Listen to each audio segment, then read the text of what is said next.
The wind was a bully. It came down from the mountains without apology, carrying the first needles of ice and the scent of a long winter. It found every crack in the small cabin, whistled through the loose chinking, and slapped the warped planks of the barn. Clara Sutton felt its bite through her worn wool coat. Her hands were raw, the skin split at the knuckles.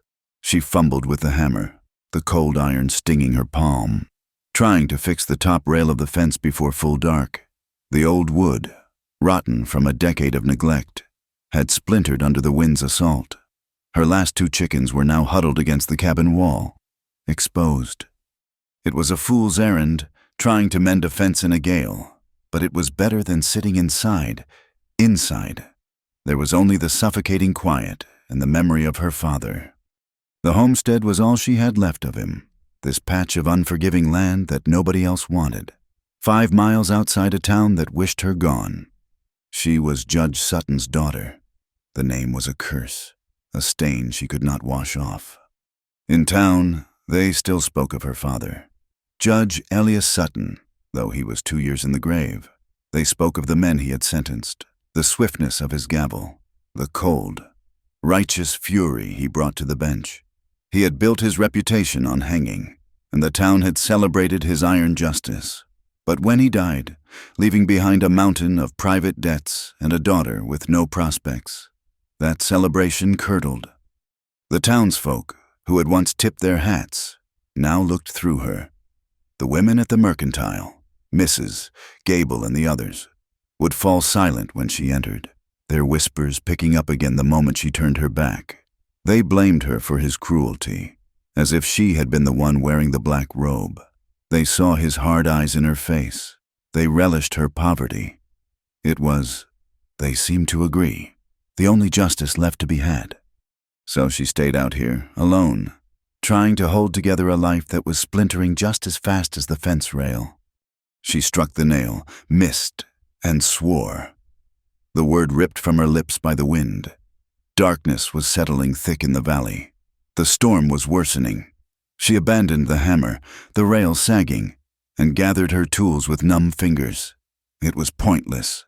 Everything was pointless. As she turned toward the cabin, a flicker of movement in the barn caught her eye. She froze. It was not the wind. The wind moved the branches, the loose shingles, the whole world. This was different, a shadow detaching itself from other shadows, moving from the broken wagon wheel into the deeper dark of the barn's maw. Her heart hammered against her ribs. A wolf? A drifter? She ran to the cabin, her boots sliding in the mud. She did not bother with the chickens. Inside, she bolted the door, the heavy bar thudding into place. She stood in the center of the single room, breathing hard, listening. There was only the howl of the storm. He had waited for the house to go dark. Cole Mercer moved through the blackness of the barn, guided by touch. His left leg was a rod of fire, a searing agony that pulsed with every beat of his heart. He'd torn it open on barbed wire 2 days back, a stupid, desperate mistake while running. Now the wound was hot, the edges swollen tight. He stumbled against a stall, his hand landing in something soft and dry. Hey, good. He needed to get off his feet. He needed to stop the bleeding. He needed to not die in this woman's barn. He'd seen her from the ridge, a lone woman, fighting the wind. He'd watched her for an hour, making sure she was truly alone. No horses but the sway-backed nag in the lean-to. No men, just her. He didn't like it, taking refuge on a woman's land, but desperation had stripped him of choice. He slumped into the hay, the movement sending a wave of nausea through him. He fumbled with the canteen on his belt, his fingers clumsy. Just a few sips left. He grit his teeth, pulling his knife. He had to cut the pant leg, get a look at the damage. He was armed. Yes, a Colt at his hip and a Winchester in his saddle roll. But he was in no condition to use them. He was running on fumes, and the fever was already coiling in his gut. He was so focused on the pain, on the task of his own survival, that he did not hear the cabin door unlatch. Clara waited for what felt like an eternity, an hour, maybe 2. The storm raged, but she heard nothing else. She told herself it was the wind. She told herself it was a stray dog. But she knew. She was her father's daughter in one way. She did not tolerate uncertainty. She pulled the shotgun from the pegs above the fireplace. It was her father's, a heavy 12-gauge. She checked the load. Both barrels. She took the lantern, but did not light it. She eased the door open. The wind nearly tore it from her grip. She slipped outside, her stockinged feet sinking into the freezing mud. The cold was immediate, visceral. The barn was 20 yards away, 20 yards of open ground. She moved low, the shotgun heavy in her arms, the wind tearing at her nightgown beneath the coat. At the barn door, she paused. She could smell it now, beneath the familiar scents of wet hay and manure, that sharp, metallic tang, blood. She lit the lantern. The flame caught, flared, and settled, throwing a small, trembling circle of yellow light. He was there, slumped in the first stall, his back against the wood, a knife in his hand. His left leg was soaked in black blood, the denim of his trousers sliced open. He was pale, covered in mud, and his eyes, when they snapped up to meet hers, were wide and feral, like a wolf in a trap. He tried to stand, to bring the pistol he wore on his hip around, but he was too slow, too weak. Clara raised the shotgun, the dual hammers clicking back with a sound that echoed louder than the storm. "Don't move," she said. Her voice was a dry rasp, barely audible. He froze. His chest heaved. He stared at the twin black holes of the barrels. "Get out," she commanded, trying to put her father's iron into her voice. "Get off my land." The man looked at the shotgun, then at her. He offered a grim, exhausted smile that was more a baring of teeth. "Or you'll shoot." His voice was rough, like gravel. "Go on then. Be doing me a favor." She hesitated. This was not the reaction she expected. He wasn't begging. He wasn't threatening. He was just done. He looked down at his leg, at the filthy rag he'd been trying to use as a bandage. He looked beaten. It was the hesitation that cost her. He moved. It was not a lunge, but a desperate sideways fall, using his one good leg. He didn't grab for her. He grabbed the shotgun, his mud-caked hand closing over the barrels, forcing them toward the dirt. Clara cried out, "Pulling the triggers!" The explosion was deafening in the enclosed space. The blast tore into the dirt floor, the recoil slamming the stock into her shoulder, knocking her backward. The lantern fell, rolled, and went out, plunging them into absolute darkness. She screamed, scrambling back, her ears ringing. She felt his hand on her ankle, a hard grip. He didn't pull, he just held her. "Stop," he rasped from the dark. "Please, I ain't gonna hurt you." She kicked, but her foot met only air. He had let go. She could hear him breathing, a ragged, wet sound, punctuated by a low groan of pain. "I just need the night." His voice came again, strained. "Just till the storm passes. I'll be gone by morning. You won't even know I was here." Clara found her feet, backing away until her shoulders hit the barn wall. She was trembling so violently she could barely stand. She had fired the gun.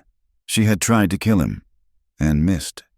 "Light the lamp," she ordered, her voice shaking. A pause, a metallic scrape, a spark. The lantern flared again. He had retrieved it. He was sitting where he had fallen, leaning heavily against the stall. The shotgun lay in the mud between them. His face was slick with sweat, his eyes squeezed shut in pain. "I won't," she said, louder. "I won't have an outlaw on my property. Get out." "I can't," he said simply. He opened his eyes. They were gray, and hollowed out by a pain so deep it seemed to have extinguished everything else. "I can't walk. Ma'am, if I go back out in that wind, I'm dead before I make the tree line." He looked at the shotgun. "You can finish the job, or you can let me rest by your fire for 6 hours. Either way, I'm at your mercy." She stared at him. He was a big man, broad-shouldered, even slumped in the hay. He was armed. He was wounded. He was everything she should fear, but his plea, his raw exhaustion, struck a chord. It was the same exhaustion she felt every morning when she woke up, the exhaustion of fighting a losing battle alone. "If you move," she said, her voice flat, "I will use the rifle. I won't miss." She picked up the shotgun, her hands shaking, and reloaded it from the shells in her coat pocket. She backed out of the barn. "You can't stay in the barn," she called, her voice thin in the wind. "You'll die of the cold, or the wound will—" She watched him struggle, trying to use the stall to pull himself up. He couldn't. Clara let out a breath that was half sigh, half sob. "God help me," she whispered. She went back inside. She laid the shotgun by the door and grabbed his arm, pulling it over her shoulder. "On 3, she said. He was heavier than a sack of feed. He grunted, a raw sound of agony as he put weight on his good leg. Together, they stumbled, half-hopped, half-dragged, across the 20 yards of mud. The wind tore at them. He leaned on her, and she felt the fever radiating from his skin. She got him inside, collapsing him onto the rag rug in front of the cold hearth. He fell back, his head hitting the floor with a dull thud. He was barely conscious. Clara bolted the door. She stood over him, her chest heaving. The cabin suddenly felt impossibly small.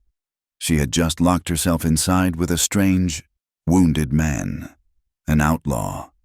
She built the fire, her hands moving with practiced speed, stacking the kindling, striking the match. As the flames caught, they illuminated his face. He was coarse. Dirt was ingrained in the lines around his eyes and mouth. A dark stubble covered his jaw. He looked hardened, like an old piece of leather left too long in the sun. But he had been right. When he had her, when he had the gun, he hadn't hurt her. He had been desperate, not cruel. She lit the candles on the mantel, the small flames pushing back the shadows. The tension in the room was thick enough to cut. It was the silence of 2 animals trapped in a cage, waiting to see which one would strike first. He stirred, his eyes fluttering open. He watched her. "You need to tend that," Clara said, nodding at his leg. He tried to sit up, looked at the blood and mud, and fell back. "Can't." Clara pressed her lips into a thin line. She went to the kitchen basin, pumped water, and put a pot on the stove.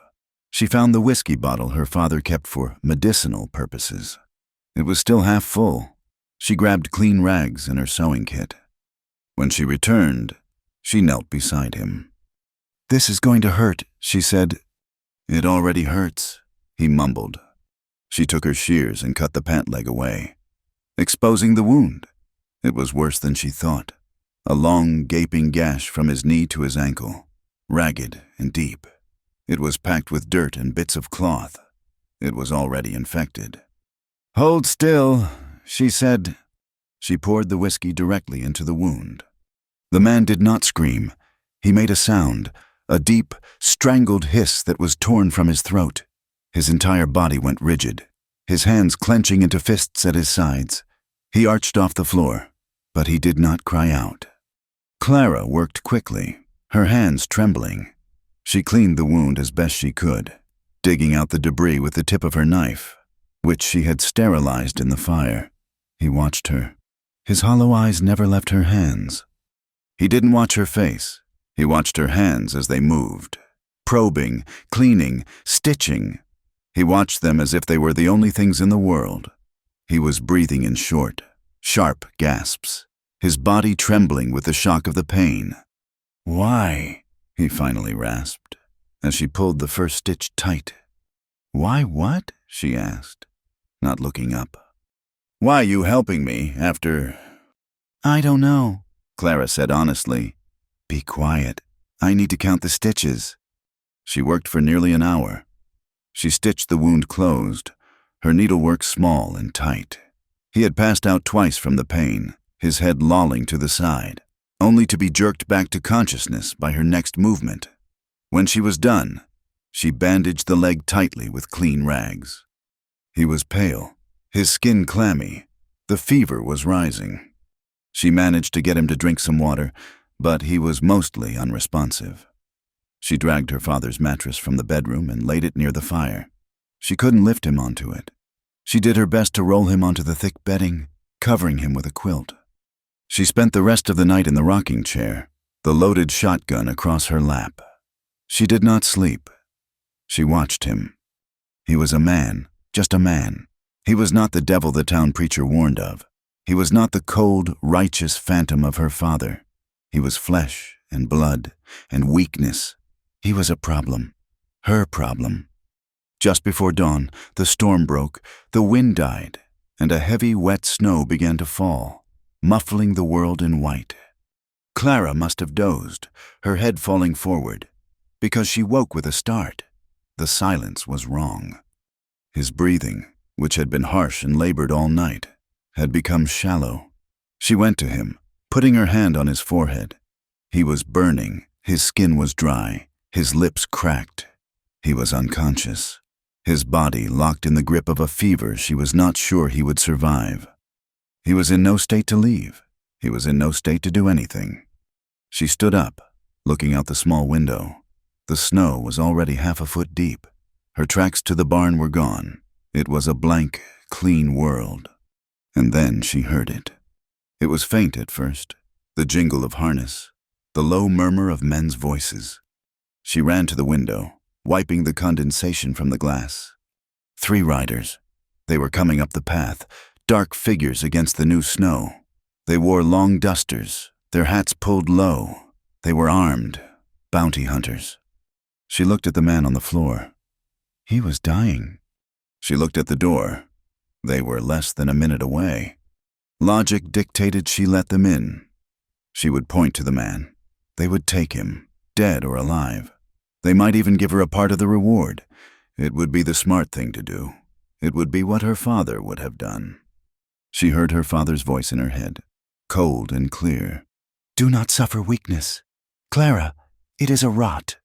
She looked at the man on her floor, his face slack, vulnerable in the grip of the fever. He was not a threat. He was a human being. "Damn you," she whispered, to her father, to the man, to God. Against all logic, against all sense, she made her choice. The cellar door was under the rug he was lying on. She grabbed him by the armpits, her muscles screaming in protest. He was a dead weight. She dragged him, the mattress, the quilt, everything, across the floor, exposing the thick trap door. She wrestled with the iron ring, pulling it open. A wave of cold, earthy air hit her. "You will not be the death of me," she grunted as she tried to lower him into the darkness. He was too heavy. She lost her grip. He tumbled down the short steps, landing with a sickening thud on the packed dirt below. He did not stir. A loud knock hammered the front door. "Mrs. Sutton, we know you're in there." Clara slammed the cellar door shut. She dragged the rug back over it, kicking it straight. She threw the bloody rags into the fire, shoving them deep into the embers. The whiskey. She put the bottle back. The basin. She dumped the bloody water out the back door into the snow. "One moment," she called, her voice high and tight. She looked around. The room was clean. No, the mattress. His mattress. She couldn't get it back to the bedroom. The knocking came again, harder. "Open up, ma'am!" She dragged the mattress to the side, throwing another quilt over it, as if she had been sleeping by the fire. She smoothed her hair, took a deep breath, and unbolted the door. A large man with a thick, wet beard stood on her porch, flanked by 2 others. He swept his hat off, revealing a bald head. "Mrs. Sutton," he said, his eyes scanning the room behind her. "Apologies for the hour. We're looking for a man, Cole Mercer. Answers to that name.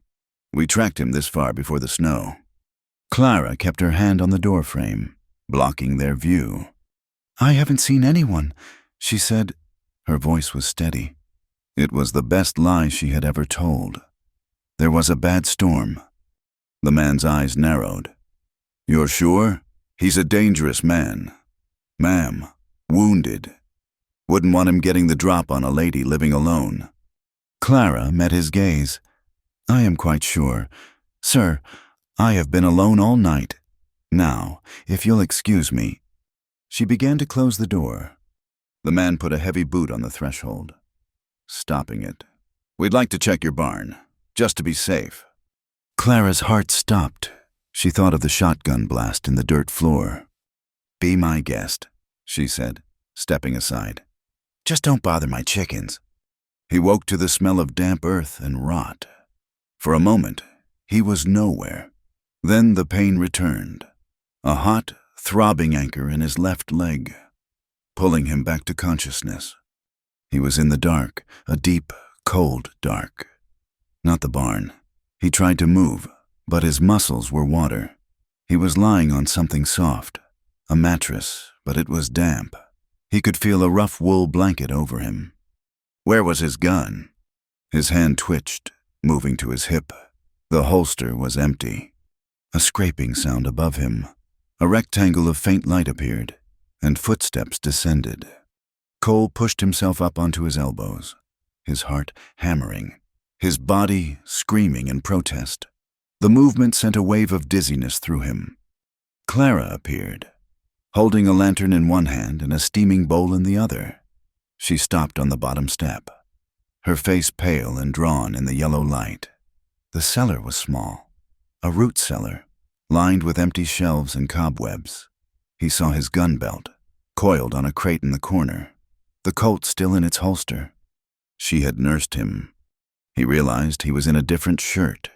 His own, stiff with blood and mud, was gone, replaced by a soft, worn flannel. "The fever broke," she said.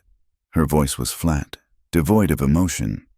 "You've been down here for 2 days." He stared at her. 2 days. She had dragged him down here, hidden him. "The men!" he rasped, his throat dry. "The bounty men!" "They're gone.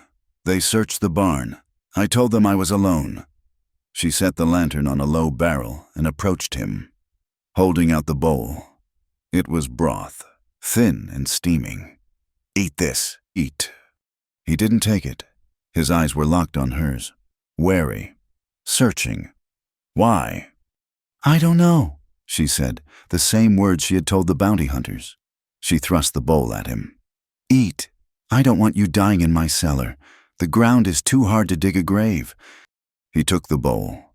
His hands trembled, from weakness or the fever's ghost. He drank the broth, the hot liquid scalding his throat, but it brought a semblance of life back. She stood and watched him, her arms crossed, as if guarding herself from him. "They'll be back," he said, handing her the empty bowl. "Then you'd best heal quickly," she retorted. She left him with a jug of water and a piece of bread, taking the lantern with her, leaving him in the cold dark once more. The days blurred. She came down 3 times a day. She brought him broth, then stew. She brought clean rags and strong-smelling lye soap, leaving him to tend to his own hygiene. She brought a new bandage for his leg. The wound was healing. The stitches she had sewn were ugly, but they held. Their conversations remained brittle, spoken across the small, dark space. "What did you do?" she asked, on what he thought was the 4th day. She was sitting on the top step, the cellar door open a crack, letting in a sliver of gray daylight. He was sitting up, his back against the cold stone wall. "Does it matter?" "It matters to me. It matters to my neck," she said. "They're hunting you." "They're hunting what they think I am." "And what is that?" He looked away, his gaze settling on the dusty shelves. "Some things ain't worth telling if you already think you know." Her frustration was a palpable thing. She stood up, slamming the cellar door, plunging him back into the dark. He heard the heavy bars slide into place above. A prisoner. He was getting stronger. He could stand, leaning on the wall. He could walk the few paces from the mattress to the steps and back. He felt like a caged wolf, the confinement grating on his nerves. Clara, too, felt the grate. The secret in her cellar made the whole cabin feel wrong. Every creak of the floorboards was him. Every gust of wind was the bounty hunters returning. She was sleeping in her clothes, the shotgun leaning against her rocking chair. On the 7th day, she rode her old nag into town. She had no choice. She was out of flour and salt, and her chickens had stopped laying. The town felt different, or maybe she was. She felt the stares more keenly. She saw Mr. Gable at the mercantile, his eyes lingering on her, full of a suspicion that had not been there before. She bought her supplies, paid in the last of her father's coins, and tried to ignore the whispers. It was nailed to her front gate. She saw it from 100 yards away, a white square against the weathered gray wood. She dismounted, her heart cold. It was a bounty poster. The ink had run slightly in the damp air. Wanted. Below the word was a crude drawing of a man. It looked nothing like him, just a sketch of a hard-looking fellow with a thick beard. Cole Mercer, for murder and theft of a horse. And then, at the bottom, in big black letters, $500, dead or alive. Clara stared at the sum. $500. It was more money than she had ever seen.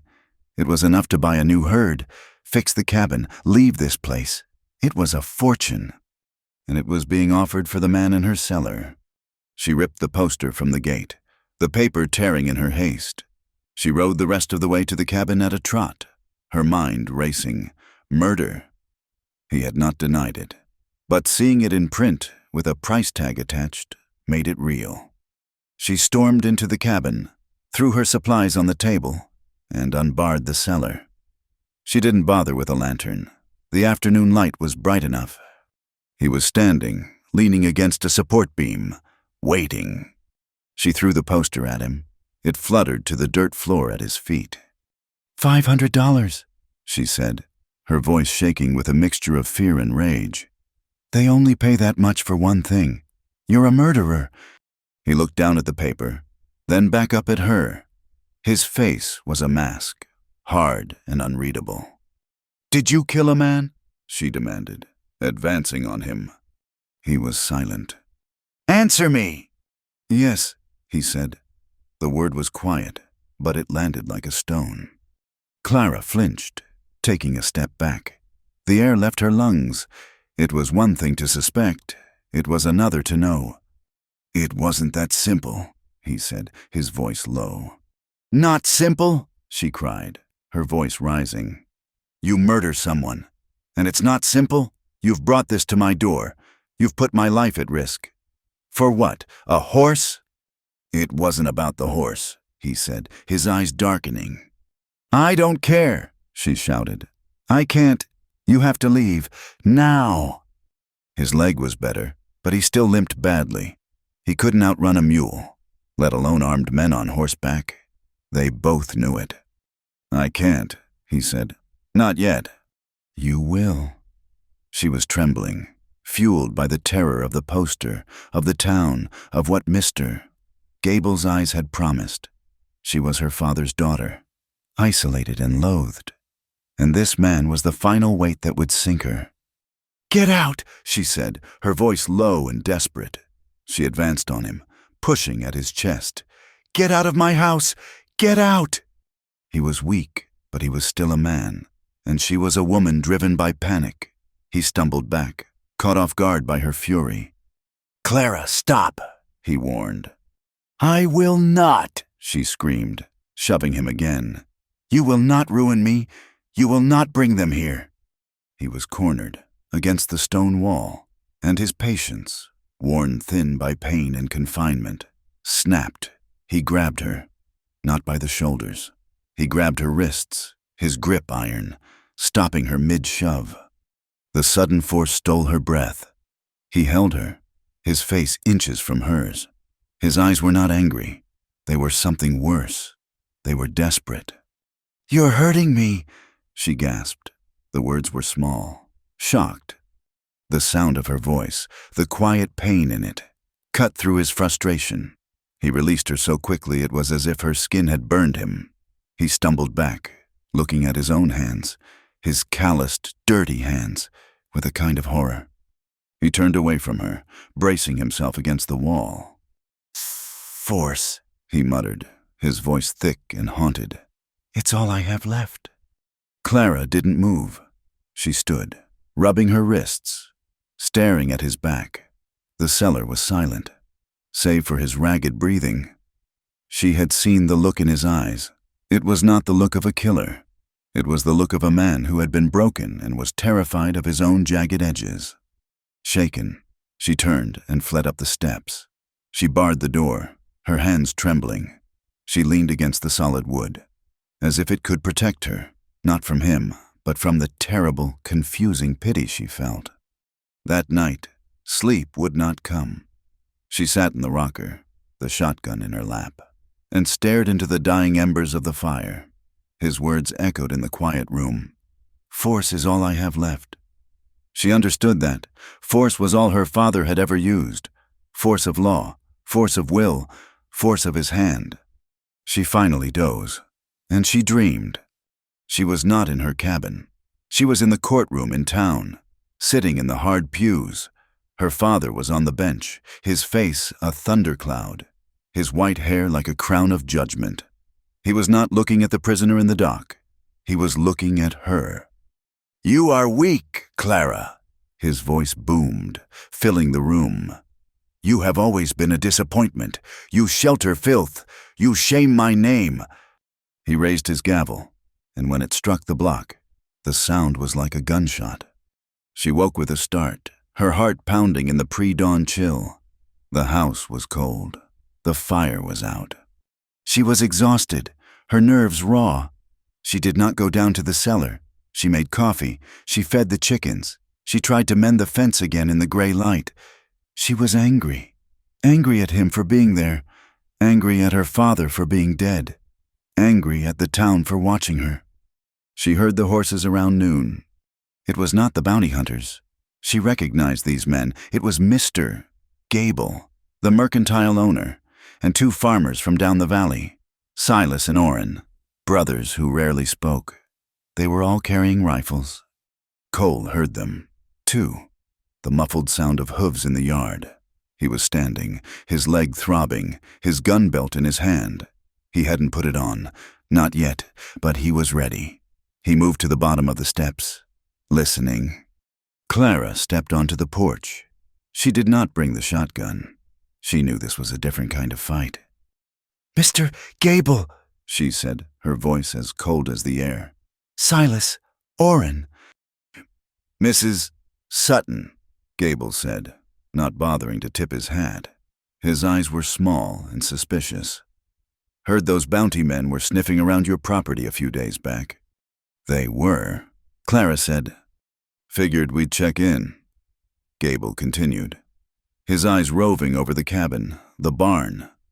"Make sure you're safe. A woman alone. It's not right." "I am perfectly safe, Mr. Gable," Clara said. Her spine was steel. She was her father's daughter now. In truth, she could feel his coldness in her blood. They were looking for some outlaw. They checked the barn and moved on. As you can see, I am fine. "Still," Silas grunted, speaking for the first time. "He might be hiding. He's wounded. They said—" "If he were," Clara said, her gaze sweeping over the three of them. "Do you think I would be standing here? Or do you think I'd be dead in my own kitchen? I have work to do. Good day." She did not flinch. She did not blink. She held their gaze with such absolute, icy dismissal that they had nowhere to go. They were townsfolk, and she was, for all her poverty, Judge Sutton's daughter. The old, ingrained fear of him was still there. Gable's face reddened. He muttered something to the brothers, and they turned their horses. Uncomfortable. "Just being neighborly, ma'am," he said, as a parting shot. "I'll be sure to remember that," Clara said. They rode away. She stayed on the porch until they were gone, her hands clenched at her sides. Only when they were out of sight did she let her body shake. She leaned against the porch rail, breathing deep. She finally went to the cellar. She didn't bother with the bar, just pulled the trap door open.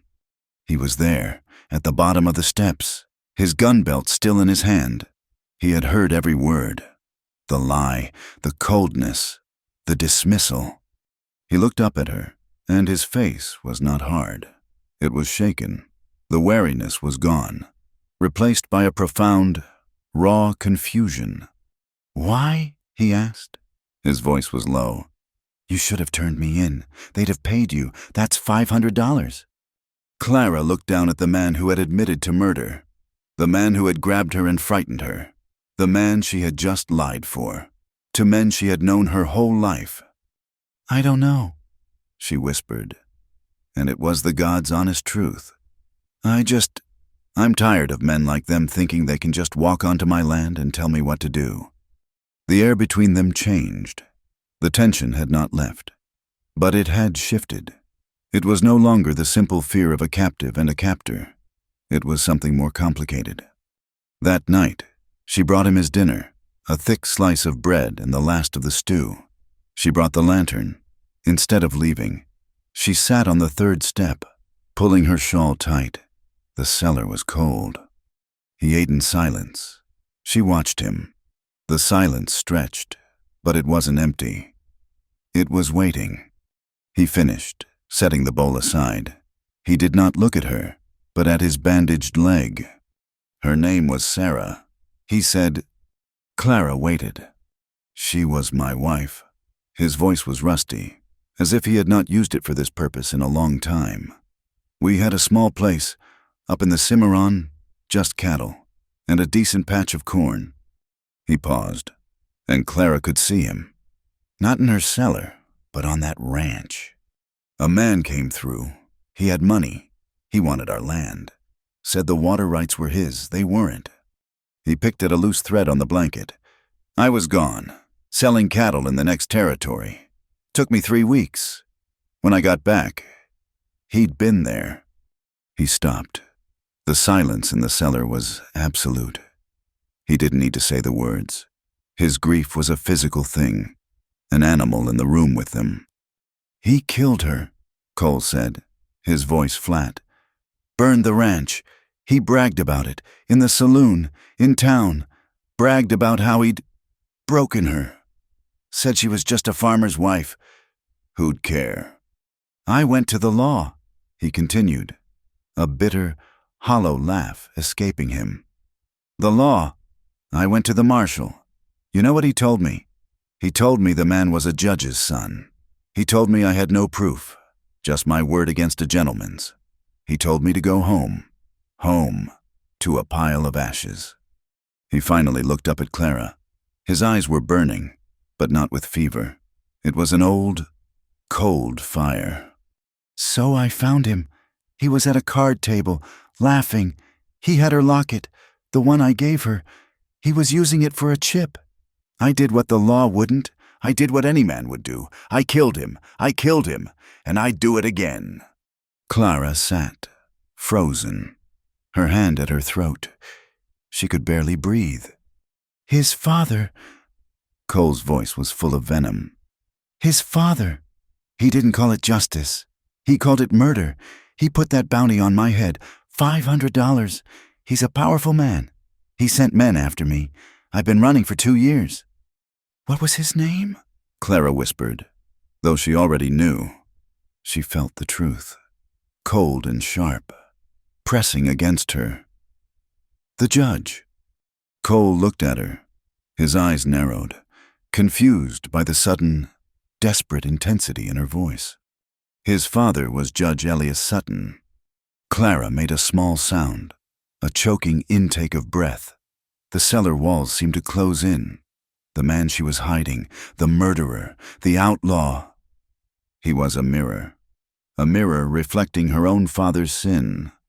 Judge Elias Sutton, her father. His ruling, his corruption, his cold dismissal of a farmer's grief had started this. His cruelty had not died with him. It was alive, sitting on her mattress, in her cellar, breathing her air. And she, his daughter, had just protected this man from the very town that had once revered her father's name. The world had just tilted, and she had no idea which way was up. Clara did not go down to the cellar for a full day. She sat in her rocking chair, the one her mother had used, and stared at the trap door. The rug was rumpled over it, a physical sign of the ugly secret beneath. Her father. Cole was not just any outlaw. He was her father's creation. The righteous, iron-fisted Judge Elias Sutton, who spoke of the law as if it were God's own breath, had refused justice to a grieving man. He had protected a killer because of a name, and in doing so, he had forged a new one. Cole Mercer. Clara felt ill. Her entire life, she had lived under the shadow of her father's judgment. She had been judged for his harshness, ostracized for his sins, and now she was hiding the living proof of them. The man she was not growing close to, she refused that, the man she was trapped with. The conflict was a sickness in her stomach. He was a murderer. He had admitted it, but he was also a victim. Her father was the villain, and Cole was the consequence. Where did that leave her? She was torn, not between right and wrong, but between two different kinds of wrong. Harboring a fugitive was a crime, but casting out a man her own blood had wronged felt like a deeper sin. When she finally descended the steps, the lantern light was unsteady. He was on the mattress, his back against the wall, his leg propped up. He looked weaker, but his eyes were sharp. The fever was gone, replaced by a brooding, caged energy. "You look like you've seen a ghost," he said. "I have," she answered, setting a bowl of corn mush on the crate. "My father's." He watched her, his gaze intense. "So you know what he did." "I know what you said he did." "It's the truth," he said flatly. "The truth," Clara said, her voice laced with a bitterness that surprised them both, "is a luxury my father rarely traded in, and a luxury I can't afford. You've put me in an impossible position." "I never asked you to," Cole said, his voice hard. "You dragged me down here." "To save you from hanging. Or to save yourself from explaining a body on your floor," he shot back. The word stung. She flinched, and he saw it. His face softened. "Just a fraction. That wasn't fair." "No," she said, gathering her composure. "It wasn't." She stood, ready to leave. "My leg's better," he said, stopping her. "I can stand on it another day, maybe two. Then I'll be out of your hair. You won't have to see your father's ghost anymore." Clara said nothing. She turned and ascended the stairs, locking the bar in place. 2 days passed in thick, charged silence. She brought food. He was practicing. She could hear him, the dull thud as he put weight on his injured leg, pacing the few feet of dirt floor. He was getting stronger. The man was healing. The problem was growing. On the morning of the 3rd day, he met her at the bottom of the steps. He was dressed in his own clothes, which she had washed and mended. He had his gun belt in his hand. "It's time," he said. Clara's heart did a strange, painful kick. This was what she wanted. It was the solution. He would leave. The men would stop searching here. Her life would go back to being empty, quiet, safe. She nodded, her throat too tight to speak. She led the way up into the cabin. The morning light was bright, making the room feel stark and cold. He limped to the door, his movements stiff. He stopped, his hand on the wooden latch. He had his back to her. "You saved my life," he said, not turning. "I'm in your debt." "There is no debt," she said, her voice a low whisper. "Just go, and don't get caught. Debts are the only thing I've got left." He turned, his face unreadable. He looked at her, truly looked at her, not as a nurse or a captor, but as a woman. He saw the faint purple smudges under her eyes from sleeplessness, the way she held her hands clasped at her waist. A small, fierce woman holding a fortress of one. "Why did you?" he asked, his voice rough. "After you knew, why not just let me die down there?" Clara looked at the floor. "I don't know." "Liar," he said softly. He took a step, not toward the door, toward her. "You know," he said, "you're just as trapped as I am. You're just in a bigger cellar." "Stop," she said. He didn't. He took another step. He was close now. She could smell the lye soap from his shirt, and beneath it, the scent of earth and something else. Something raw and male that made her feel dizzy. "I saw it in your eyes," he breathed. "When you lied to Gable, you've got iron in you. Clara Sutton, more than you know." "Please," she whispered. "Just go." "I can't." He dropped the gun belt. It hit the floor with a heavy thud, and he kissed her. It was not a gentle kiss. It was a collision. It was rough and desperate and punishing. It was all his pain, all his confinement, all his gratitude and his rage, poured into one act. His beard scraped her chin, his hand tangled in her hair, gripping her head, holding her still. Clara's first reaction was terror. This was him, the outlaw, the killer, the force. She shoved him, her hands flat against his chest. "No!" He was stronger, but he did not fight her. He simply held on, his lips ceasing their assault, his forehead pressing against hers. He was breathing like a winded horse. "Cole, let me go," she panted, her hands still against him. "I can't," he whispered again, his voice broken. She pushed again, and he let her break the kiss. She stumbled back, but he was wrong. She was wrong. The moment his touch left her, the cold, empty silence of the cabin rushed in. The silence of her father's judgment, the silence of Gable's stare, the silence of her future. And she realized, with a horrifying clarity, that his desperate, rough touch was the first thing that had made her feel alive in 2 years. She stopped pushing. Her hands, which had been fists on his chest, uncurled. Before she could think, before she could let her father's voice scold her, she grabbed the front of his shirt, pulled him back, and kissed him. This time, it was her own desperation, her own hunger. She was as starved as he was. He responded with a groan, his arms encircling her, lifting her off her feet, pressing her back against the cabin wall. It was too much. It was what she wanted. It was terrifying. He pulled back first, his eyes wide, his breath ragged. He looked horrified, not at her, but at himself. "I'm sorry," he rasped. He didn't finish. He grabbed his gun belt from the floor and fled. Not out the front door, but to the barn.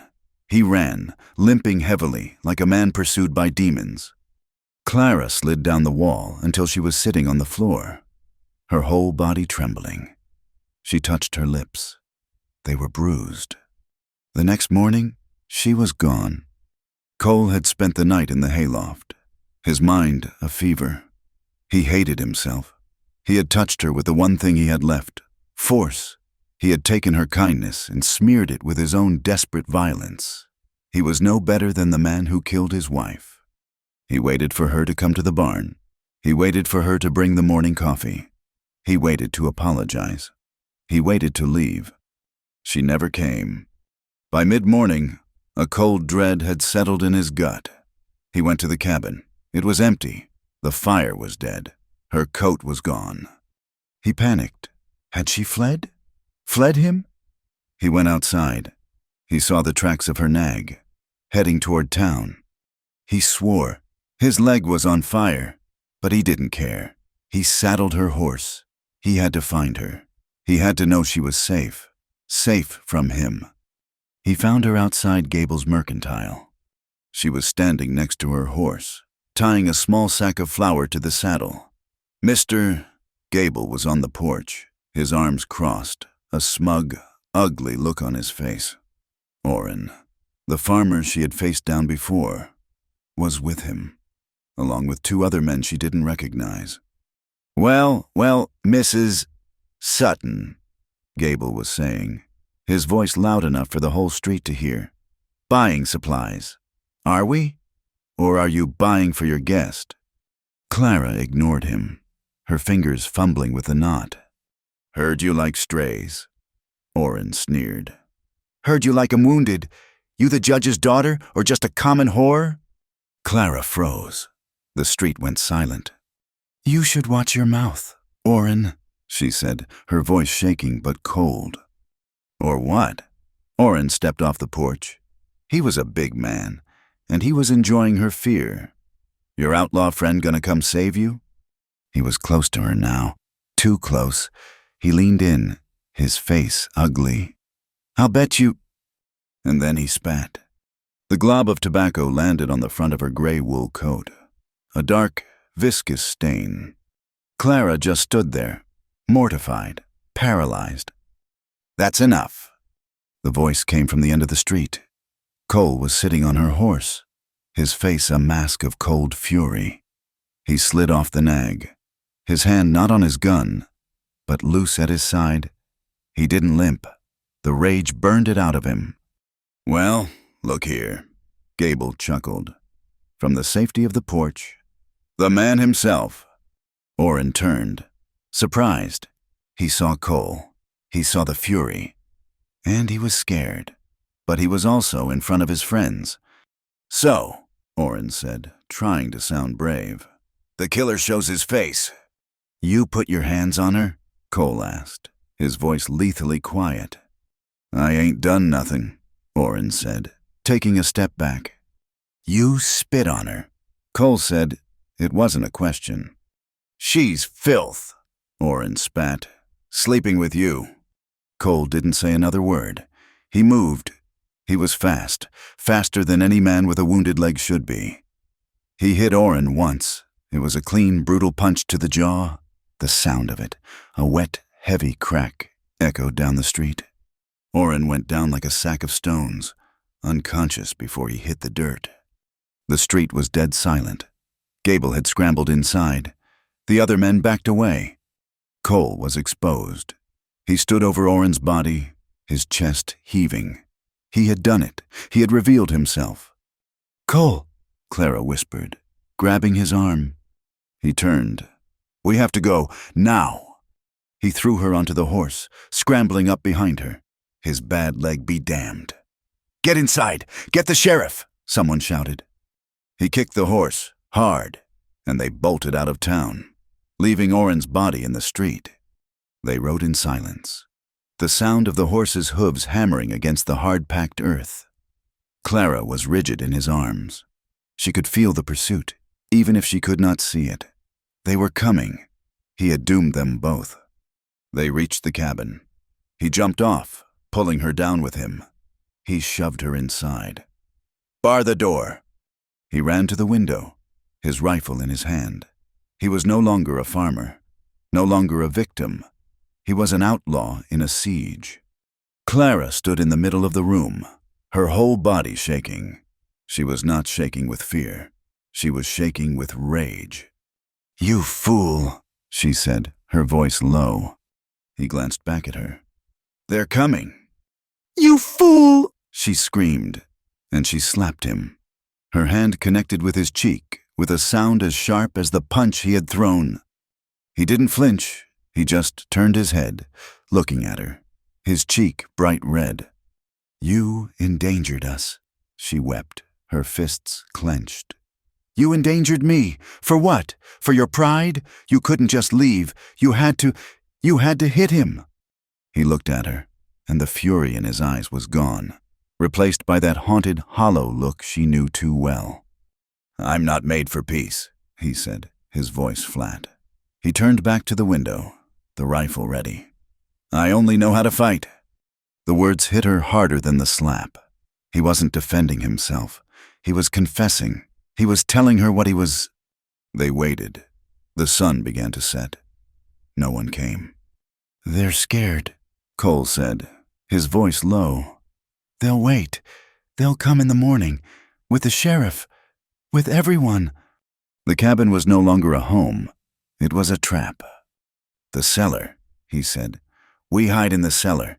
They might not look. They might just burn the cabin." He gathered what was left, the water jug, the last of the bread. a blanket. He helped her down into the cold dark, then pulled the trapdoor shut, plunging them into blackness. They sat for hours. The quiet of the cellar was suffocating. It was the quiet of a tomb.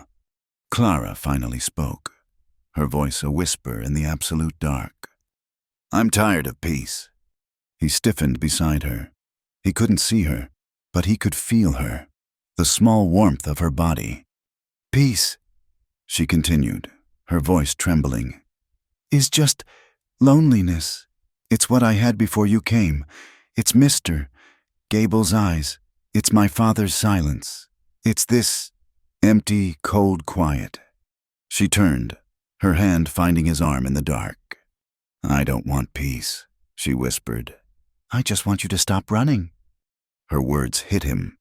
He had been running for 2 years, running from the law, from his grief, from himself. He had been running so long, he had forgotten what it was to stand still. He turned. He couldn't see her face, but he didn't need to. He found her lips with his. This kiss was not the first one. It was not rough or desperate. It was slow. It was intense. It was a question asked in the dark, and she answered it. They were both afraid. They were both trembling. They were two people at the bottom of a well, with the world waiting to stone them. They needed something only the other could give. Not comfort, not safety, just contact. A moment of pure, blinding feeling to blot out the fear. He lowered her onto the damp mattress. Their hands were clumsy in the dark, undoing buttons, pushing away coarse fabric. It was cold, and they were clumsy. And it was not gentle. It was not love. It was need. It was two jagged edges fitting together, finding a strange, temporary hole. It was too much, the terror of the day, the shame of the town, the shadow of her father, the intimacy of this strange, violent man. It all broke her. In the middle of it, as he held himself above her, she cried, a silent, shuddering sob that tore through her body. He stopped, instantly. He was about to pull away, to apologize again, to retreat into his own self-loathing. "Don't!" she gasped, her fingers digging into his back. "Don't stop!" He didn't stop, but he didn't move. Instead, he collapsed against her, his weight a comfort, and buried his face in her neck. He held her, his arms wrapped around her, as if she were the only solid thing in a world that was turning to ash. He held her while she cried, his own body shaking. After, they lay tangled in the blanket. The cellar was freezing, but they were warm. The silence returned, but it was no longer empty. Clara whispered it into the darkness, against his skin. "I'm not afraid of you." He was quiet for a long time. His hand found hers, his fingers lacing with hers, a lifeline in the dark. "You should be." The cellar was a tomb. They sat in the absolute dark, listening to the world above them. They had heard the muffled shouts hours ago, the sound of men and horses circling the cabin, and then silence, a heavy, dreadful silence that promised a return. "They've gone," Clara whispered, her voice barely a sound. "No." Cole's voice came from the blackness beside her. "They're waiting. For the sun. They'll come back with more. With the town." He shifted on the dirt floor, the movement stiff with pain. What they had done, the desperate, clumsy intimacy, hung in the cold air between them. It had not been gentle. It had been an answer to the violence outside, a last human cry in the dark. Now, in the aftermath, the fear was sharper. "I have to leave," he said. The words hit her like a slap. The silence she had once craved now seemed like a suffocating void. "Leave? When it's full dark, I can draw them. I'll go north, toward the territories. They're hunting me, not you. Once I'm gone, they'll leave you be." "No," she said. It was a reflex. "They won't. They spit on me. Cole, they call me a whore. You think they'll just tip their hats and let me be? I'm as much an outlaw to them now as you are." He had no answer. He knew she was right. He had not saved her. He had only painted her with his own guilt. "Then I'll stay," he said, his voice hard. "I'll get you clear." "You'll die," she said, her voice breaking. "They'll surround this house and they will kill you. And they'll watch me. They'll watch me watch." She fumbled for his hand in the dark. Her fingers were ice cold. "I won't go back to being alone. I won't." He felt her tremble. "Clara, what are you saying?" "You said you were going west, over the mountains." Her voice was gaining a wild, desperate strength. "It's the only way. For both of us." He was silent. The madness of it settled on him. To take her from her home, from the only place she knew, and drag her into a wilderness with a bounty on his head. "That's not a life," he said, his voice rough. "That's running. I won't make you that." "You're not making me anything," she said, her grip tightening on his hand. "I am choosing. This cabin, this land, it's not a home. It's my father's grave, and they're all just waiting to shovel the last of the dirt on me. I have nothing here." She took a shuddering breath. "Please, don't leave me here. Stay, and we die. You leave, and I die. Just slower. Or take me with you." He heard the truth in her words. She was just as trapped as he was. He had been a fool to think otherwise. "West, then," he said, his voice a low growl. "It's a hard road, especially now." "It's the only road," she replied. They waited. The blackness seemed to last an eternity. Finally. Cole cracked the trap door. The cabin was silent. The moon was down. It was the darkest hour before dawn. They climbed out. The cabin was freezing, the fire long dead. It felt alien, a trap they had narrowly escaped. "We travel light," Cole said, his voice all business. He was back to being the man on the run. He limped to the hearth, checking the rifle, sliding shells into his gun belt. "Food, blankets, your warmest clothes. We'll take the nag. She won't be fast, but she's quiet." Clara moved with a frantic energy. She packed a small bag, the last of the salted bacon, a bag of cornmeal, her father's heavy wool blanket. She was shoving her thickest shawl into the sack when her eyes fell on her father's secretary, the small, locked desk in the corner. "Money," she said, more to herself. "We need money." She knew he sometimes kept cash in a locked drawer. She grabbed the fireplace poker, jammed it into the lock, and put her weight against it. The old wood splintered and gave way. There was no money, just a stack of legal papers, property deeds, and underneath them, a small, leather-bound book. It was not a Bible. It was his journal. She had never seen it before. Her father was not a man for private thoughts. She opened it. The first pages were just weather, crop prices, then her mother's death, recorded in 3 cold words. Elizabeth passed. Inconvenient. Clara felt the blood drain from her face. She turned the pages. Names, dates, judgments. June 4th, sentenced Amos Prentice to hang, cattle theft. The man was a fool, but stubborn. His land adjoins the new Silver Rail Survey. His hanging clears the title. Good riddance. The name, Prentice. She had heard that name.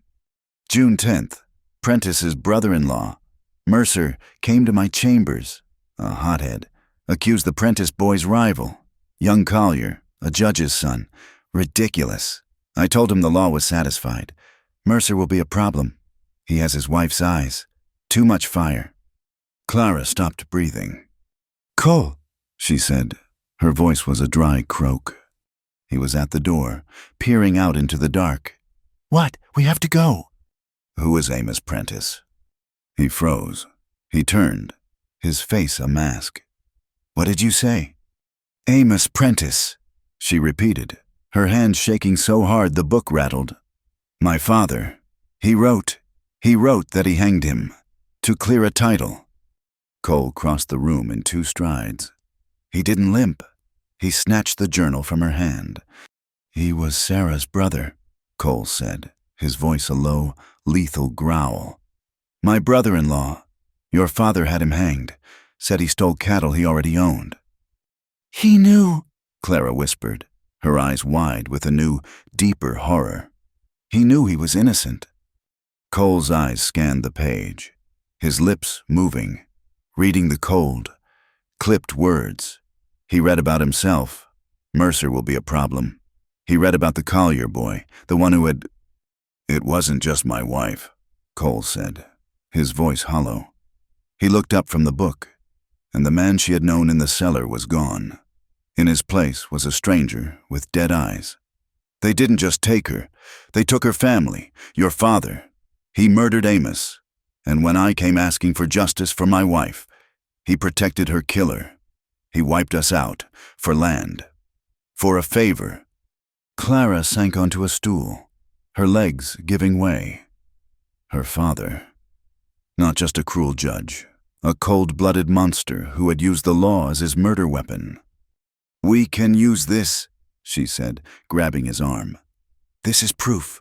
We can take it to the territory marshal. We can—" "Who, Clara?" he interrupted, his voice void of all hope.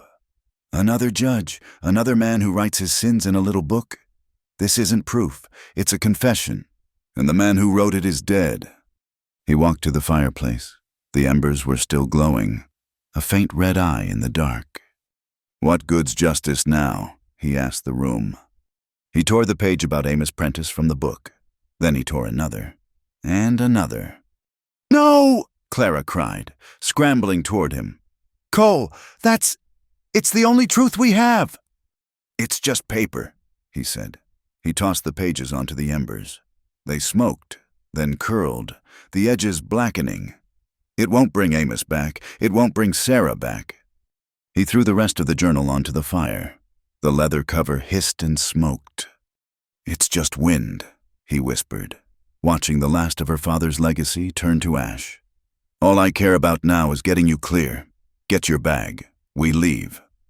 The first hint of gray light was touching the sky as they stepped out the back, heading for the barn. The air was frigid. "Hold up!" Cole's hand shot out, grabbing her arm, pulling her back against the cabin wall. "Sheriff Sutton!" a voice boomed from the trees. "We know he's in there! Come out with your hands high!" Clara's heart stopped. It was the sheriff. And Gable. She could see them, half hidden by the ridge. At least 5 men. They were surrounded. "They flanked us," Cole hissed. He shoved her toward the trees at the back of the property, away from the barn. "Run for the creek bed. Don't stop. Go!" A shot cracked through the air. Not at them, but a warning. "Last chance, Mercer," the sheriff yelled. "Go!" Cole pushed her hard. They ran. They burst from the shadow of the cabin, 2 desperate figures running for the cover of the woods. A rifle shot exploded, this time from the side. They weren't just at the front. They were all around. Cole spun with a strangled cry. His hand flying to his side, he stumbled, but he didn't fall. He raised his rifle and fired a shot back into the trees, a wild, unaimed burst to give them a second. "Cole!" Clara screamed. He was hit. "Run!" he roared, shoving her again. She didn't run. She grabbed his arm, pulling him. "This way! The creek!" They scrambled, half crawling, half falling down the slick, muddy bank. Another shot kicked up dirt where Clara's foot had just been. They fell into the creek bed. It was shallow, the water frozen at the edges, but it was cover. "Crawl!" she commanded, pulling him. He was leaving a dark stain on the wet stones. He was breathing in ragged, painful gasps. She knew this land. She had played here as a child. She pulled him along the twists of the frozen stream, the sounds of shouting and pursuit fading slightly behind them. "Here!" she panted. It was a shallow cutout in the bank, barely a cave, hidden by a tangle of dead winter branches. "Get in! Get in!" She shoved him into the dark, frozen space, crawling in after him. He collapsed onto the icy floor, his body going limp. You should have left me, he gasped, his hand pressed to his side. It came away dark with blood. Be quiet, she ordered, her voice shaking. She ripped a long strip from her petticoat. Show me. It was high on his ribs, a dark, bubbling hole. He was wounded again, badly. Outside, they could hear the men crashing through the woods, but they were on the bank above, not in the creek. They had lost the trail. For now. They lay in the frozen dark, listening to the men search, their voices angry and frustrated. The cold was immediate, seeping into their bones. The only sound in the cave was the frozen gurgle of the stream and the wet, painful sound of Cole breathing. Night came. The posse had given up, their voices receding toward the cabin. They would be back at first light. The cold was a living thing, a predator. Clara huddled against Cole, pressing her body to his, trying to share a warmth that was already failing. He was shivering, his skin clammy. The fever was setting in. You're a cold woman, Clara Sutton, he murmured, his teeth chattering. And you're a fool, Cole Mercer, she whispered back, her tears freezing on her cheeks. He was quiet for a long time. She thought he had passed out. Sarah, he whispered, his voice a thread. She was soft. She liked birds. I wasn't a good husband. Even before, I was hard. I didn't know how to be gentle. Clara squeezed her eyes shut, holding him tighter. Don't, Cole! When she died, I died, he breathed, his breath a white cloud in the dark. I was just force, just what your father, what they all made me, a ghost, just hunting, and I didn't care. I wanted to be caught. I wanted it to end. He coughed, a terrible wet sound that shook his whole body. And then you, he whispered, in the barn, with that shotgun. You were so damn scared, but you didn't miss, you just shot the floor. A faint, pained laugh escaped him. You looked at me, like I was a man, not a monster. He turned his head, his cold cheek pressing against hers. You remind me that I still have a heart, because it's breaking right now. Thinking of them finding you here, with me. She was crying openly now, silent sobs that shook her.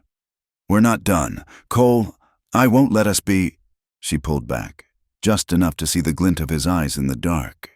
If you were free, if this was all gone, what would you do? What would you be? He was quiet. The stream gurgled.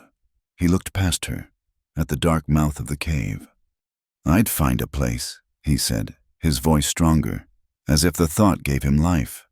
High up, in the mountains, where no one could find us, and I'd build a house. Not a big one, just strong. I'd build a place where no one ever had to beg to be loved. A place where folks like us could just be. His words hung in the frozen air. Clara kissed him, her lips cold, tasting his pain. Then that's what we'll do, she said. Before the first light, he was unconscious. His breathing was shallow. He was dying. Clara knew she had one chance. She had one thing left. She pulled the thin gold chain from around her neck. On it was her mother's wedding band and a small, silver locket. It was the only part of her father's house that was truly hers. She kissed Cole's forehead. It was hot with fever. You will not die here, she promised. She slipped out of the cave like a shadow. She didn't go toward the cabin. She circled wide, staying in the trees, heading back toward town. She had to trade her past for a future. She needed medicine. She needed a horse. And she needed a pardon, even a fake one, a lie to buy them a new life. She moved quickly, silently, through the pre-dawn gloom. She made it to the edge of town as the first light touched the sky. She was so focused on her mission, on the back alley saloon owner who might help her, that she didn't see the figure watching from the mercantile. She stole down the alley, her last remaining treasures clenched in her fist. As she disappeared, Mr. Gable stepped out onto the porch. He had been waiting all night. He watched her go. He saw the desperation. He saw her destination. He didn't follow. He didn't need to. He turned and walked, his steps heavy and sure, toward the sheriff's office. He knew where she would go, and he knew she would lead them right back to the outlaw. The men were at the cave. Clara saw them from the tree line, and the small bottle of laudanum in her pocket felt as heavy as a stone. She had failed. She had traded her mother's locket for medicine and 2 canteens of whiskey, only to be followed, not by the sheriff, but by Gable and Orrin. They had fetched the sheriff, and now there were 5 of them. They stood at the mouth of the small cave, dark figures against the snow. "Well, check on him," the sheriff said, his voice impatient. Orrin, his jaw still swollen and purple, kicked a stone into the darkness. "He's dead. I ain't going in there. Place smells like death." Mr. Gable, holding a torch, peered inside. "He's right. Sheriff, the man ain't moved. He's frozen solid. Wounded. Left in the cold. He's done." Clara's heart seized. She pressed her hand to her mouth. "No, not like this." "A waste of $500. The sheriff grunted. "All right, he's dead. Our business here is with the woman. She led us right to him, just like you said. Gable. Now where is she?" "She'll be back," Gable said, his voice slick. "She went for medicine. She's a healer, you know." "She's a whore," Orrin spat. Clara began to back away, her foot snapping a frozen twig. The sound was as loud as a gunshot in the frozen silence. "There!" Orrin roared. He was on her before she could run. He grabbed her by the hair, dragging her from the trees, throwing her onto the icy creek bank at the sheriff's feet. The bottles in her pocket clinked. "Well, well," the sheriff said, nudging her with his boot. "Mrs.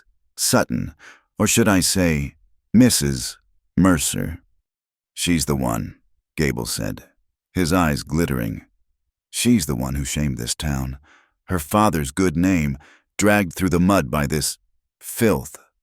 Clara looked at them, her terror burning away into cold, pure hatred.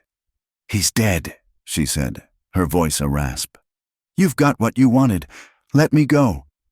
"Oh, we'll let you go," Orrin sneered, hauling her to her feet by her arm. Her shoulders screamed in protest. "We're taking you back to town.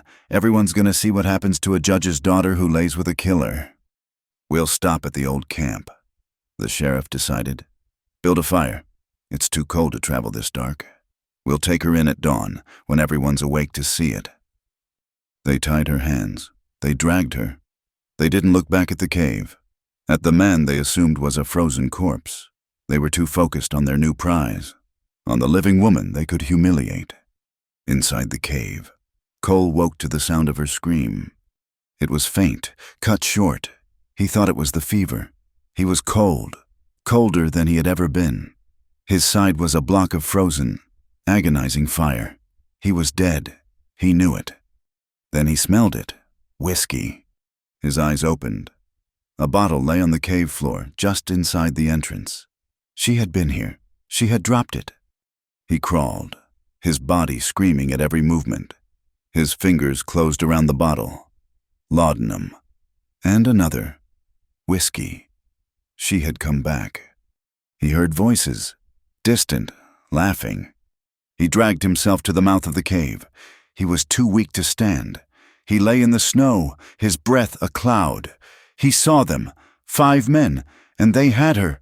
She was tied, being dragged by a rope, stumbling through the snow. They left him for dead. A rage, so cold and so pure it burned the fever from his blood, rose in him. They had left him, and they had taken her. He put his head back and drank. He poured the laudanum and half the whiskey down his throat. A burning, bitter prayer. He didn't feel the pain. He felt nothing but the insult. He crawled back into the cave. He found his rifle. He found the bag she had packed, the one with the last of the bread. He tore a strip from his own shirt, soaked it in the rest of the whiskey. and jammed it against the wound in his side, tying it so tight he almost passed out. He stood. The world spun, a nauseating swirl of black and white. "All right," he whispered to the shadows. "All right." He was barely able to walk. He was a dead man, and he followed their trail alone. He found them at the abandoned mining camp, just as the last of the light died. The camp was a collection of 3 skeletal, rotting shacks in a high-walled canyon. They had built a fire in the center, near the old, rusted sluice. They had tied Clara to a support beam of the main shack. Cole watched from the ridge above, his rifle heavy in his hands. He was bleeding. The whiskey and laudanum had made him numb, but he was dizzy, and his vision was starting to tunnel. He couldn't feel his feet. Oren was in front of Clara, holding a torch. "You're quiet now, ain't you?" Oren sneered, his voice echoing in the small canyon. "Not so high and mighty. You know what they do to whores in this territory, especially ones who get good men killed. She ain't worth it. Oren!" The sheriff called from the fire, where he and Gable were passing a bottle. "Just leave her be. She's got to walk to her own hanging tomorrow." "I just want to talk," Oren said, touching the torch to the sleeve of Clara's coat. The wool sizzled and smoked. Clara screamed. Cole didn't aim. He didn't think. He became what he was. He became force. The rifle shot was deafening. The bullet took Oren in the throat. He didn't make a sound. He just dropped, the torch falling into a snowdrift, hissing. The camp exploded in chaos. Gable dove behind a stack of barrels, firing his pistol wild. "He's here! He ain't dead!" The sheriff drew his revolver, crouching, searching the darkness. Where is he?" Cole fired again. He wasn't on the ridge. He was moving. He was down, limping between the shacks. His second shot hit the sheriff in the chest, slamming him back against the sluice. He slid down, dead. 2 men down in as many seconds. "Clara!" Cole roared, his voice a raw wound. Gable, terrified, fired again, and the bullet hit Cole. It punched through his left shoulder, spinning him around. He dropped the rifle, crying out, a sound of pure agony. He was shot again. He fell to his knees. His vision was graying out. "I got you!" Gable yelled. Seeing him, he stood up from behind the barrels, leveling his pistol. "You're done, Mercer." Clara, her hands still tied to the post, watched in horror. Cole was on the ground. He was bleeding. He was finished. Gable walked toward him, savoring it. "This is for the judge," he said. Cole looked past him, not at Gable, but at the shack Clara was tied to. An old lantern sat on a barrel just inside the ruined doorway. Kerosene had leaked, making a dark stain on the floorboards. "No," Cole said. "What's that?" Gable asked, stopping. "Now I have you," Cole whispered. With his last strength, he pulled his Colt. He didn't aim at Gable. He fired at the lantern. The bullet shattered the glass. The second shot, from his trembling hand, hit the pool of kerosene. It was not an explosion. It was a whoosh. The dry, ancient wood of the shack, soaked in oil, ignited like a matchbox. The fire roared up the wall. Gable screamed, turning as the flames licked at his back. The fire caught the rope binding Clara's hands. She cried out, pulling away, and the burning hemp snapped. She was free. Gable was on fire, batting at his coat. He had forgotten Cole.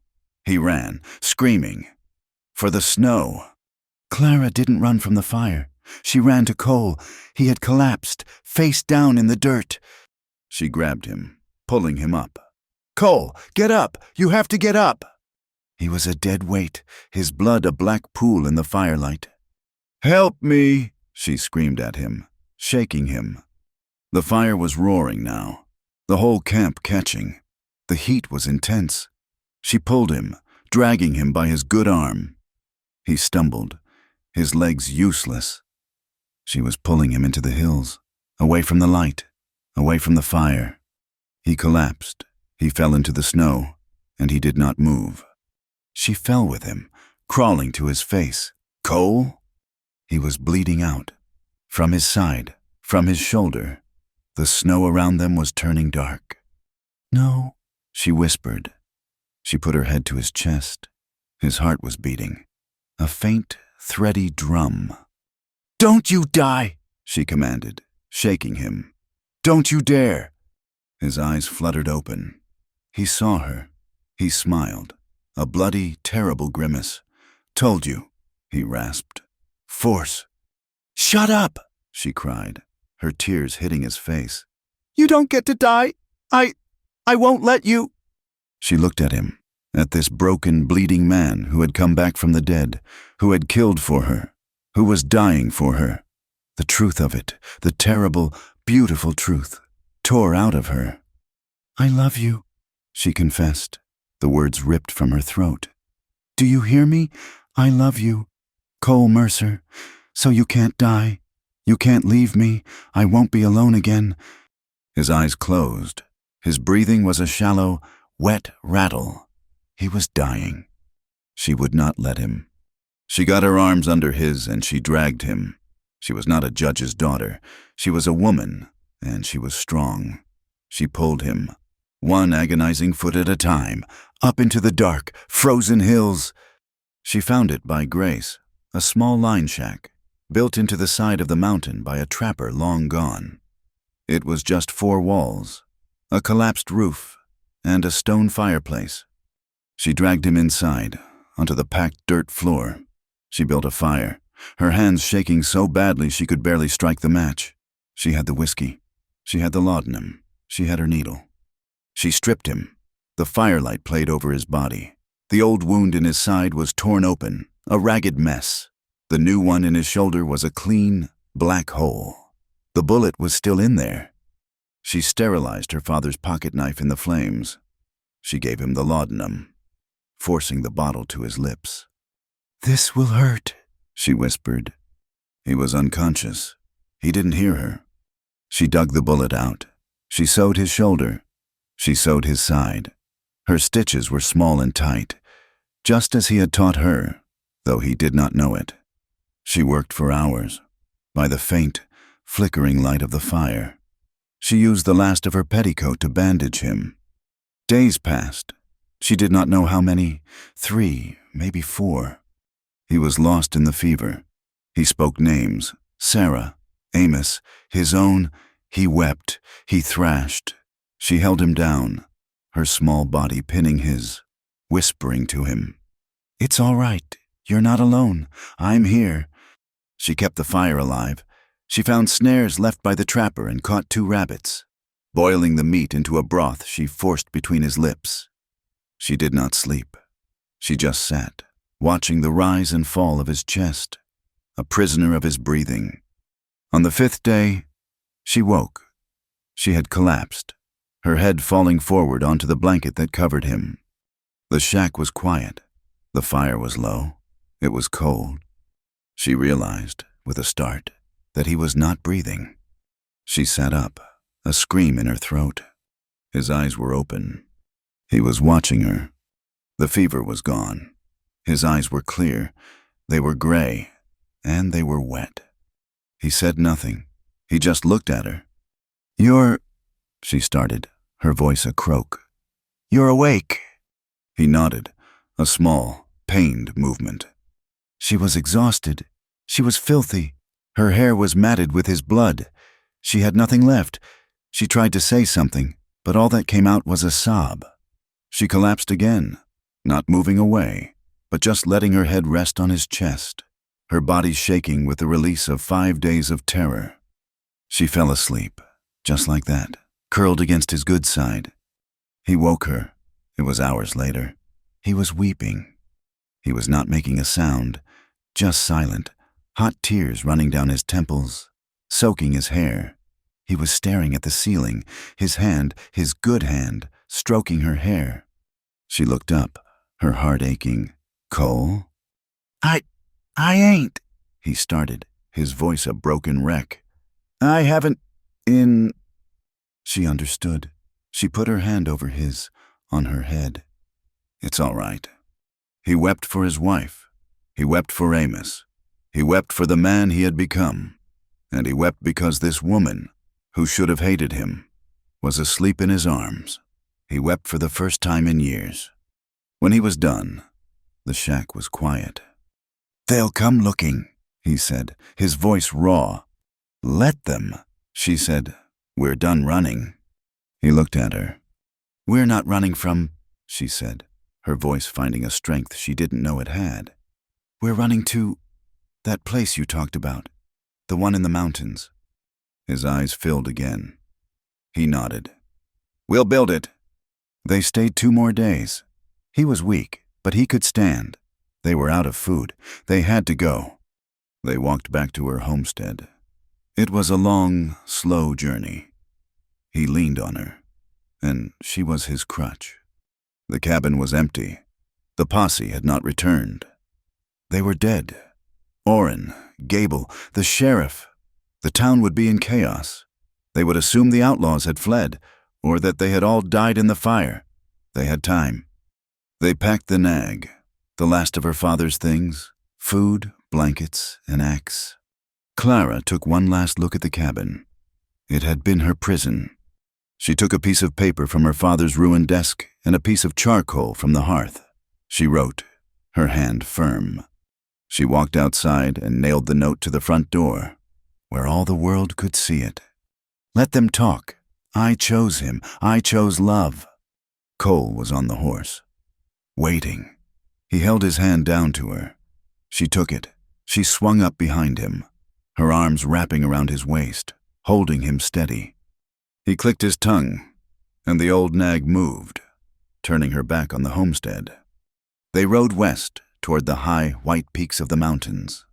As they cleared the ridge, the first fat flakes of snow began to fall, covering their tracks, leaving behind a hard, clean, white world. They crossed the border into the new territory under a sky the color of a fresh bruise. The snow had covered their tracks, but the cold was a merciless companion. They rode for 3 weeks, Cole's wounds slowly mending, Clara's resolve hardening with every mile. They sold her father's nag in the first large settlement and bought passage on a wagon train heading west, using the last of the value from her mother's locket. They did not speak of the fire. They did not speak of the men who died. They spoke only of the next rise, the next river, the next meal. They were 2 people walking out of a grave, and they did not dare look back. They found their valley by sheer dumb luck. It was a high green fold in the mountains, protected from the worst of the wind, with a fast-running, clear stream. A town was just starting to sprout. It wasn't even a town, just a mercantile, a smithy, and 3 saloons. They called it Spring Valley. They bought a small, abandoned claim on the edge of town, a 1-room cabin with a view of the mountains Cole had promised. They had new names. He was Jacob Wright. She was Mrs. Wright. The lie was the first thing they built together, and they built it strong. Jacob Wright was a quiet man. He found work with the horses at the new livery. The owner, a man named Silas, saw the way horses calmed for him. Cole, who had only known force, was unnaturally gentle with the animals. He was patient. He could take a horse that had been written off as broken and, in a week, have it eating from his hand. His own scars, the one on his shoulder and the ragged one on his side, made him slow in the mornings. But the work was good. It was honest. Clara Wright, they called her. She had a way about her, a quiet dignity that the rough-and-tumble town respected. She had a few books, the ones she had salvaged, when the mercantile owner's wife despaired over her children running wild. Clara offered to teach them. First it was 2 children, then 5. She held school on her own porch, teaching them their letters and their numbers. She was patient. She was kind. Their life was a quiet, fragile thing. They had a small garden. They had a fireplace that didn't smoke. They had, for the first time, peace. But the past was not dead. It was just sleeping. Their relationship was still a thing of shadow and light. The tension that had forged them was still there, a thin, sharp wire humming just beneath the surface. Cole, Jacob, she had to call him Jacob, was terrified of his own anger. He had used it for so long as a shield. He did not know how to put it down. One evening, a mule at the livery kicked him, catching his bad leg. He didn't swear. He just went silent. He walked away, and Clara saw him standing by the creek. His hands clenched so tight his knuckles were white, his whole body shaking. He was fighting himself, fighting the force that he knew could destroy the one good thing he had. She was afraid to ask him about it. And she, in turn, was haunted. She would wake in the deep of night, her heart pounding, the smell of smoke in her nose. She would see Oren's face, or the dark, accusing eyes of her father. She would reach for Cole in the dark, her hand closing on the hard, roped scars on his back, just to prove he was real, that they were both alive. She was terrified of the day someone would find out who they were. Every new face in town was a bounty hunter. Every official-looking letter at the mercantile was a warrant. "You're staring again," he said one night. They were sitting on their porch, watching the sunset paint the mountains purple. "I'm not," she lied. "You are," he said, his voice quiet. "You're looking for riders. You do it every night." I'm sorry." "Don't be," he said. He didn't touch her. "I'm the one who put the fear in you?" "No," she said, her voice fierce. "You're the one who pulled me out. I'm not used to being safe." "Are we safe, Clara?" he asked, and she had no answer. But it was not all fear. They learned, slowly, how to be tender. He would come home from the livery, smelling of horses and clean hay, and sit on the steps just to watch her teaching the children. He, who had never had a day of schooling, would listen to her voice, soft and firm, explaining a word. She would save a piece of bread and jam for him, and he would eat it like it was a feast. They laughed. It was a strange, rusty sound at first. He laughed when one of her students, a small boy named Thomas, drew a picture of Cole's horse with 5 legs. The sound was so unexpected, a deep rumble in his chest, that Clara stopped and just stared at him, her heart aching. He learned to touch her without desperation. His hand, calloused and scarred, would find hers as they sat by the fire. It was not a prelude to anything. It was just a connection, a grounding. He was anchoring himself to her, and she, in turn, found she could lean on him. She could rest her head on his good shoulder, and the nightmares would stay away. They were healing. They lived this way for almost 2 years. The town grew, the cabin got a new roof. They were Jacob and Clara Wright, the quiet couple on the hill. The trouble, when it came, did not ride in with guns blazing. It walked in on a summer afternoon. His name was Judge Marion Shaw. He was a traveling circuit judge, sent to formalize the claims and laws in the new territory. He was an older man, with a shock of white hair and eyes that saw everything. Cole was at the livery, reshoeing a mare. When the judge arrived, the judge was just observing, getting the feel of the town. He watched Cole work, his movements economical and sure. "You have a good hand with that animal, son," the judge said. Cole froze. He did not look up. "Thank you, sir." "You've been here long?" 2 years, come winter," Cole said, his voice muffled as he bent over the hoof. "And where from before that?" Cole's hand tightened on the rasp. "All over, just west." The judge was silent. Cole finally finished, patting the mare. He stood up, and he made the mistake of looking the judge in the eye. Judge Shaw did not flinch. His expression did not change. But his eyes, they sharpened. It was a look of recognition. Not for Jacob Wright. It was a look of professional curiosity. A look a man has when he sees a face he has seen before, on a poster, in a marshal's report. The judge just nodded, a polite, cold gesture. "Mr. Wright, He turned and walked away. That night, Cole did not eat. He stood at the window, staring at the mountains, his rifle in his hand. He was not cleaning it, just holding it. "He knows," Cole said. Clara's blood went cold. She dropped the dishcloth. "What? Who?" "The new judge.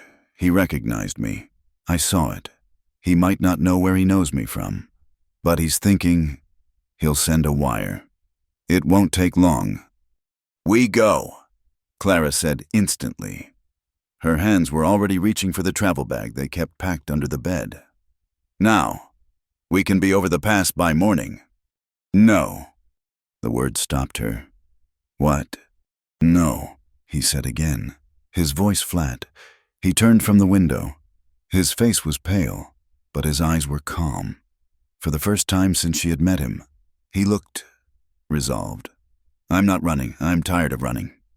"Cole, this isn't a choice," she cried, her voice rising in panic. "This isn't Gable and Oren. This is the law. He will hang you." "And if we run, he'll send marshals, and we'll run from them, and we'll run and run until one of us is dead in a ditch. And I won't be Jacob Wright anymore. I won't be that man, looking over his shoulder for the rest of his life. I won't do it to you." "What are you doing?" she whispered, terrified. He laid the rifle on the table. "My name is Cole Mercer. I'm not a wrangler. I'm a man who's been hunted. And I'm done hiding. You're going to turn yourself in." It was a statement, a death sentence. "I'm going to face him," Cole said, honestly. The next morning, he walked into the hotel dining room, where Judge Shaw was holding his temporary court. The room was full of ranchers arguing over water rights. Cole walked to the front. He did not limp. "Judge Shaw," he said, his voice clear and loud. The room fell silent. The judge looked up, his face impassive.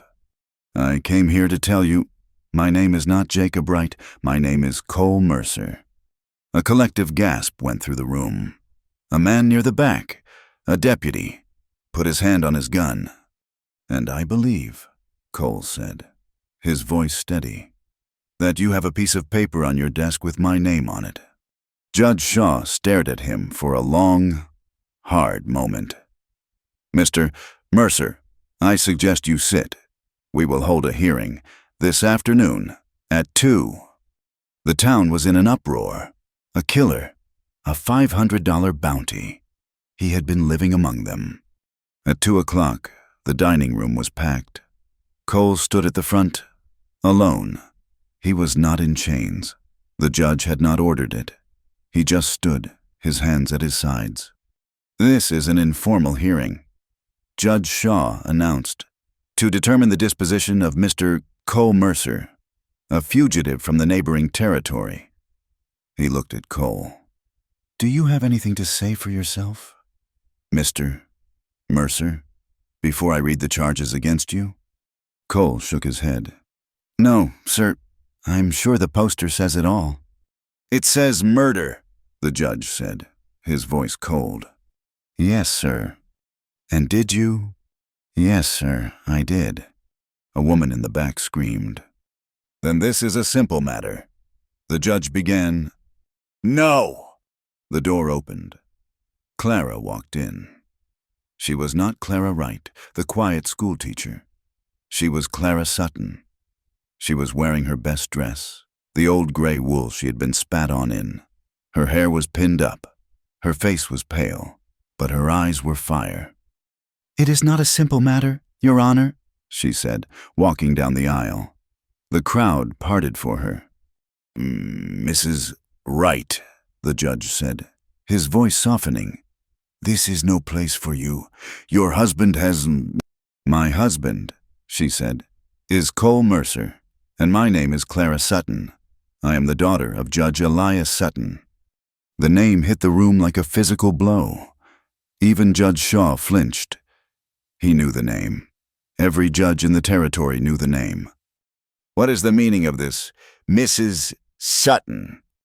"The meaning, sir," Clara said, standing beside Cole, is that the warrant for this man's arrest was signed by my father, and it was a lie." She reached into her bag, and she pulled out the book, the small, leather-bound journal. "When we fled my father's house," she said, her voice clear and strong, "I took this. It is his private journal, his confession." She had not burned it. Cole had thought he had. He had thrown it on the embers. But she, in the frantic chaos of their escape, had seen it, smoking but not consumed. She had snatched it from the fire just before they fled. It was scorched, the cover warped, but the pages were intact. She had kept it hidden, even from him, her last, terrible piece of her past. She handed it to the judge. "I ask you to read page 47, Your Honor, the entry for June 4th, and then page 48. Judge Shaw opened the book. The room was so quiet. The only sound was the scrape of the page turning. He read, his face, at first curious, turned dark. He read about Amos Prentice. He read about the land deal. He read about the Collier boy, the judge's son. He read the line, "Mercer will be a problem." He looked up from the book. He looked at Cole, and then at Clara. This is an abomination," he whispered. "That is my father's hand," Clara said, her voice ringing with the authority she had inherited. "That is his corruption. He had an innocent man hanged. He protected a murderer, and when Mr.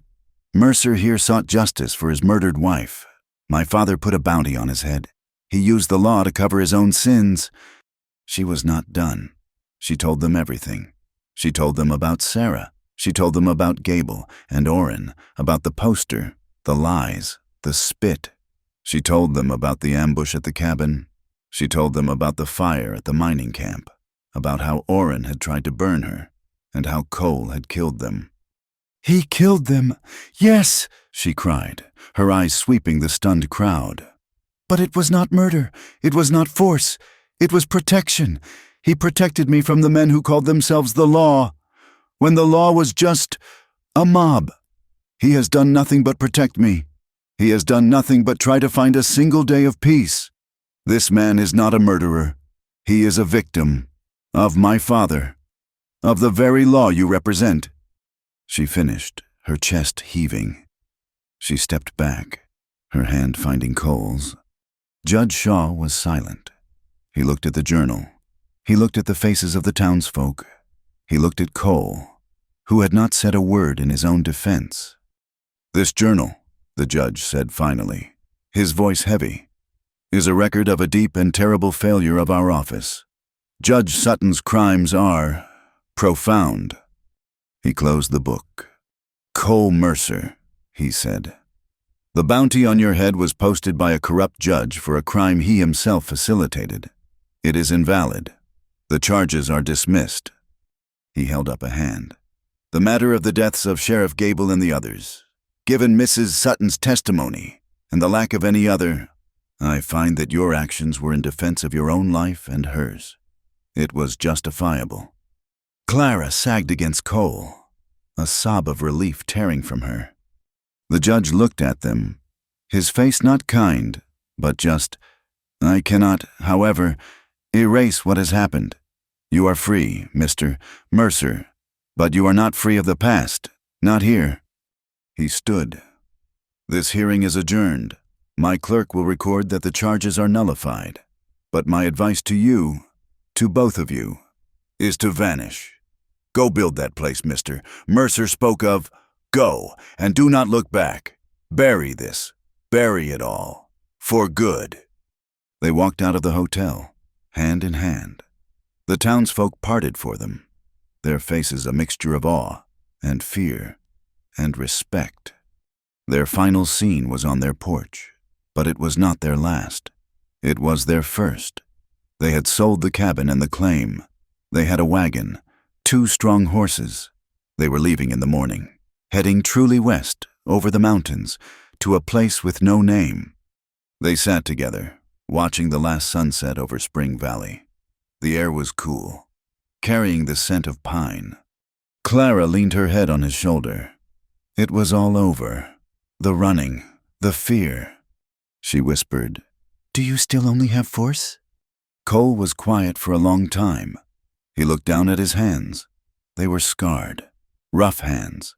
They had taken a life, but they had also built a life. They had held a horse. They had held her. He took her hand, wrapping it in his, lacing his fingers with hers. "No," he said, his voice thick. "Now I have you."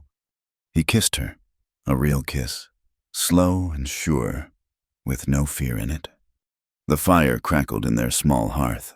Outside, the wind blew down from the mountains, carrying away their past, carrying away their names, and leaving only the hard, beautiful, and honest love they had earned. Thank you for listening to our story. We hope you enjoyed this journey into the Wild West. We'd love to hear from you. Please comment and let us know where in the world you're listening from. If you enjoyed this, please be sure to subscribe to From Wild West for more stories like this one. And finally, what did you think of Cole and Clara's story? Share your thoughts with us in the comments. We read every one. Thank you.